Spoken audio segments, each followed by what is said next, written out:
తెలుగు రాష్ట్రాల్లో సంచలనంగా మారిన బెట్టింగ్ యాప్స్ కేసు విషయంలో యాంకర్ విష్ణుప్రియకి తెలంగాణ హైకోర్టు షాక్ ఇచ్చింది. ఇప్పటికే బెట్టింగ్ యాప్స్ ప్రమోట్ చేసిన 11 మంది సెలబ్రిటీస్, సోషల్ మీడియా ఇన్ఫ్లుయెన్సర్స్ పై పంజాగుట్ట పోలీసులు కేసు నమోదు చేసిన విషయం తెలిసిందే. ఇదే క్రమంలో విచారణకు హాజరు కావాలంటూ విష్ణుప్రియకి పోలీసులు నోటీసులు ఇచ్చారు.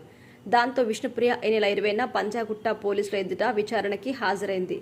అయితే ఈ నెల 25న కూడా ఆమె మరోసారి విచారణకి హాజరు కావాల్సి ఉంది.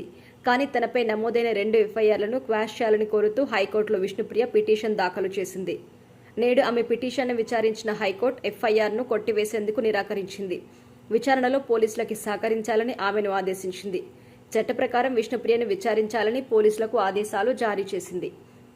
ఇక మరోవైపు ఈ కేసు విషయంలో ఆమెకి కొంత ఊరట కూడా లభించిందని చెప్పొచ్చు.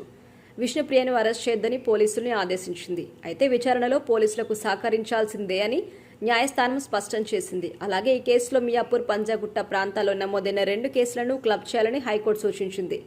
ఇక ఈ వ్యవహారం మరింత ముదురుతున్న తరుణంలో పోలీసులు విచారణ మరింత వేగవంతం చేశారు.